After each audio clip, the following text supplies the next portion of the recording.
Just a quick demo of the starting phase of this project.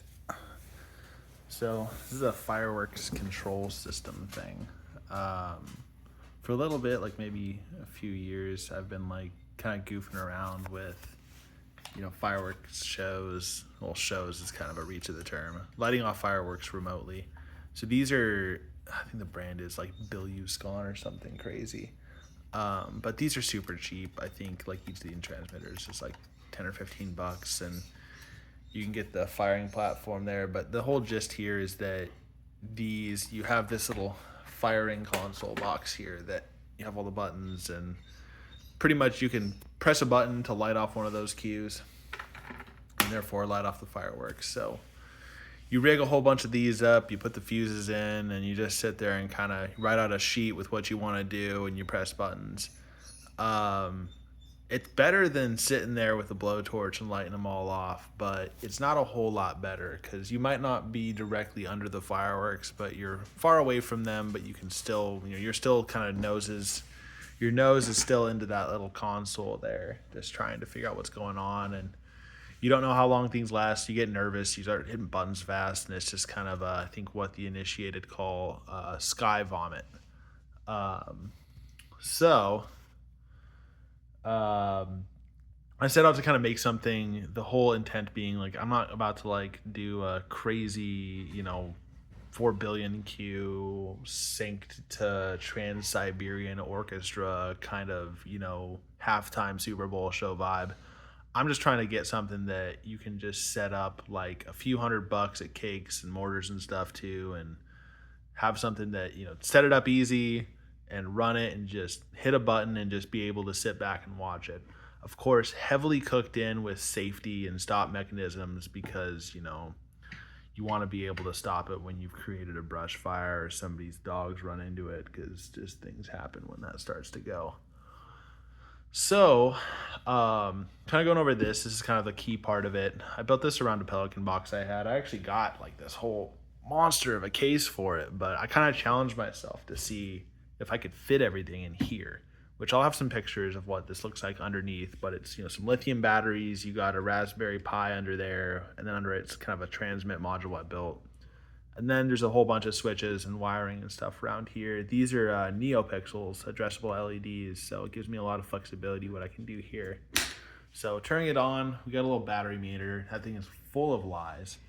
The lithium batteries, it's 6 or,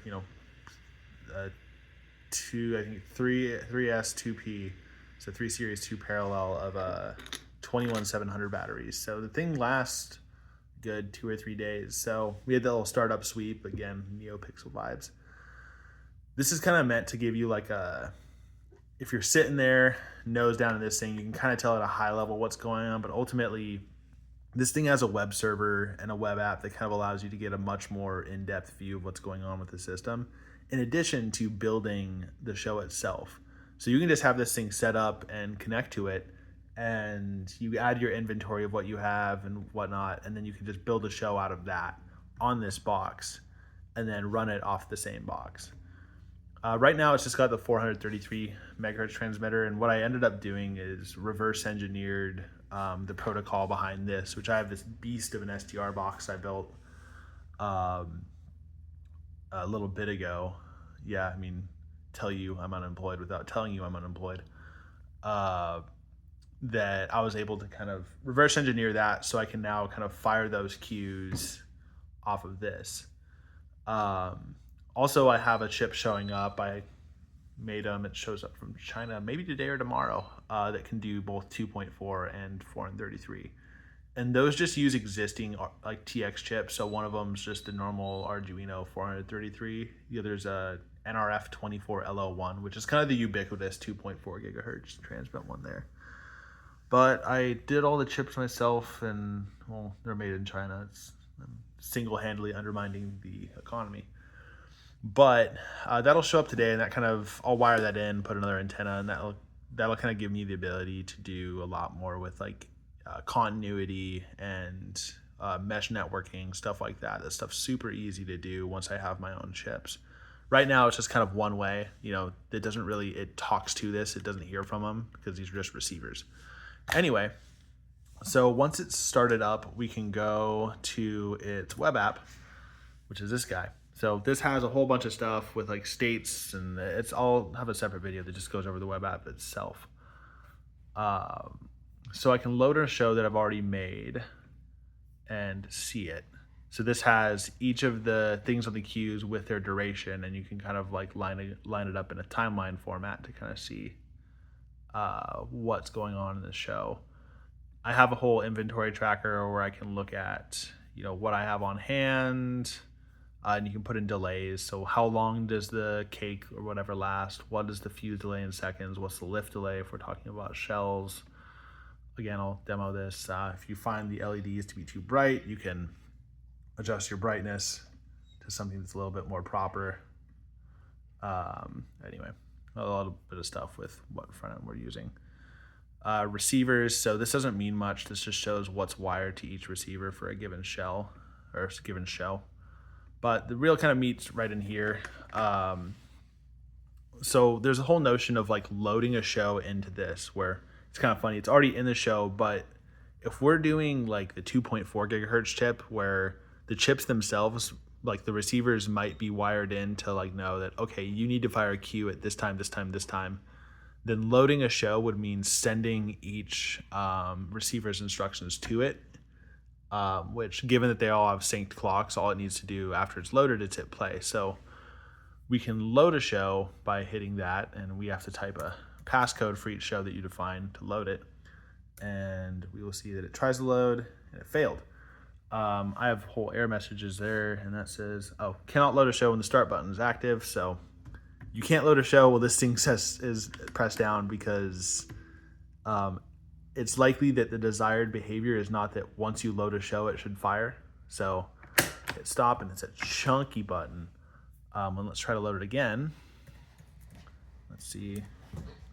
Loaded, and we're loading. So green means the show's loaded. White for running means that it's armed. So, I mean, if we wanted to then disarm, we could pull that key, and then, we're red for running, which means we cannot run. But there we're armed.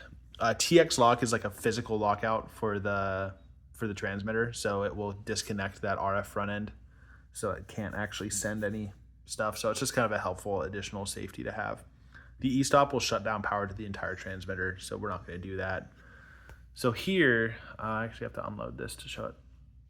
There's a little feature where, beforehand, if you want to see how the show might look, I have YouTube videos loaded in for all of the things. So as you play it, it will pop up a YouTube video with the specific offset needed to where, as let's see Deep Ocean is playing through there, that's Deep Ocean at that time.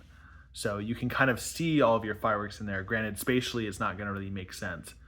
But you can kind of at least see what's going to be happening, not where it's going to be happening, just to kind of time stuff. So that's one interesting thing, but that's a lot of what you work with there is the editor when you go to add stuff and assign it to queues and whatnot. That disappeared. So anyway, we load it.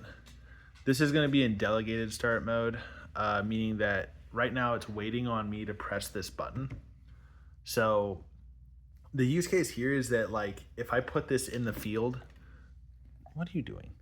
And start it, maybe I want to go back and actually start it on a laptop.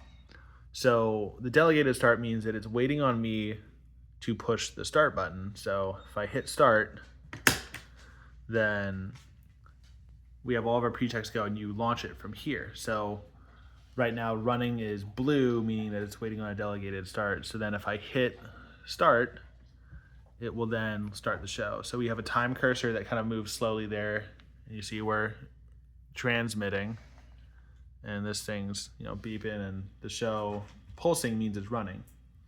So we're going through here, and we should be hitting the yellow one soon. So there's that yellow one. So there's actually an offset before, so it's taking into consideration like the length of fuse and all those offsets to trigger it before it actually needs to fire in the show. So it goes through. It looks like we had some kind of error running the show, which probably was hitting one of those and having something, again, this is like I've probably got like less than a month in this of work, so it's pretty in its infancy. But I think it'll do what I need it to do, which is fun. But like I said, I have my receiver chips coming in, which is going to give the ability to do continuity checks. And so these are the receivers that I have for this. But that'll let me do like pre-fire checks to make sure, it won't let you start the show unless continuity is there for all of the queues that you have things assigned to. And this is all just built into a single thing. Like all of this lives in this box. So you just have this out in the field and you could sit and just make a quick show with it and fire it, and it just be super easy. And this, all things considered, is pretty cheap. I mean, most of this consists of stuff I had sitting around, like the Pi, the batteries. The reason this is so excessive is I had this sitting around. This thing takes up a ton of room under there. But just the whole gist is like wanting it to be kind of cheap and easy and pretty intuitive user-wise to just put together a show, which I think thus far it accomplishes. But yeah, that's kind of a overall view there. I tried not to get too in the weeds technically, but yeah, I'd be interested to get more feedback, and if anybody wants to build something like this themselves, I can happily kind of walk through that. I'll put a lot of the code for this up at some point, but yeah, that'll be soon, because there's a degree of liability here I don't want to really assume. But yeah, fun stuff.